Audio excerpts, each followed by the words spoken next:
Oke, mari kita bedah sebuah cerita yang dimulai dengan janji-janji super manis di dunia kripto.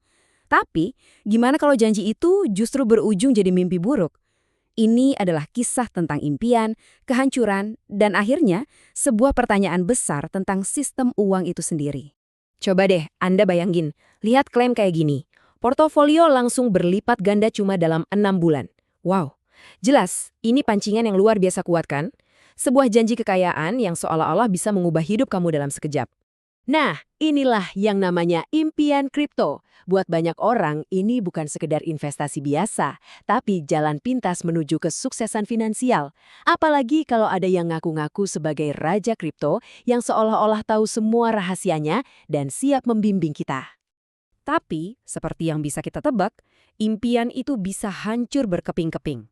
Istilah gaulnya rungkat.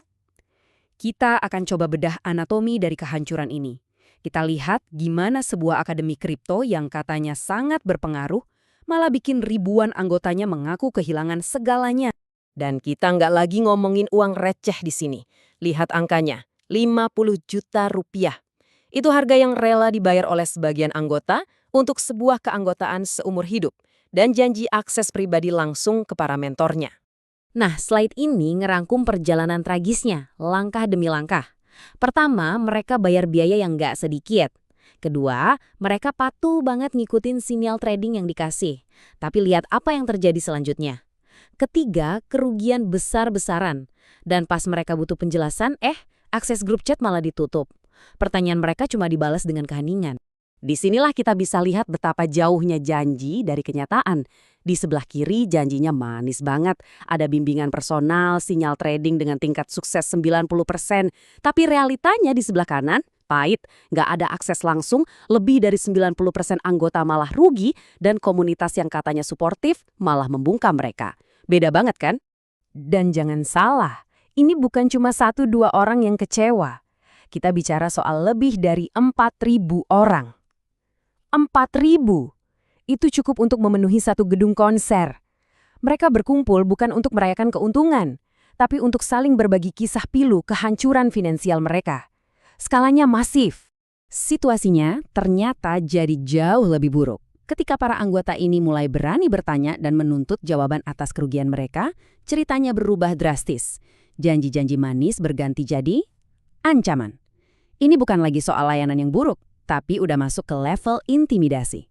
Dan metode yang diduga dipakai itu benar-benar mengerikan. Ini bukan argumen biasa loh. Para korban ngaku kalau mereka dipermalukan pas siaran langsung, dikirimi pesan pribadi dengan foto-foto dari kantor polisi, dan puncaknya ada ancaman kekerasan fisik hanya karena mereka mau menjual aset mereka yang merugi. Dan ini bukan ancaman bisik-bisik, ini adalah kutipan langsung yang diduga diucapkan oleh salah satu pemimpin akademi di depan umum dan terekam dalam video. Siapapun yang cut loss, kita hajar di tempat. Gila kan? Momen ini memaksa kita untuk berhenti dan bertanya, apakah ini cuma kisah tentang satu oknum jahat? Atau jangan-jangan kasus kayak gini nih cuma gejala dari sebuah masalah yang jauh lebih besar dan sistemik terkait cara kita memahami uang itu sendiri. Untuk menjawab pertanyaan tadi, kita perlu mundur sedikit. Coba kita lupakan sejenak kasus akademi ini. Mari kita lihat gambaran yang lebih besar tentang evolusi uang. Dari sesuatu yang punya nilai nyata dan bisa kita sentuh, sampai ke bentuk digital yang sepenuhnya abstrak. Nah, di sini kita lihat perjalanannya. Dulu banget, uang itu nyata. Koin emas, perak, lalu jadi uang kertas yang didukung oleh emas.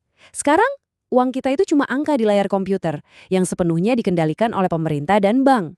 Nah, kripto ada di ujung kanan. Pertanyaannya, apakah ini bentuk pembebasan atau justru tahap terakhir dari sebuah sistem kontrol?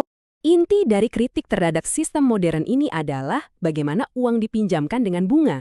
Konsep yang dalam beberapa pandangan disebut riba ini, pada dasarnya berargumen bahwa sistem ini secara desain akan menyedot kekayaan dari bawah ke atas. Kekayaan jadi terpusat dan sisanya terjerat dalam sistem kontrol berbasis utang.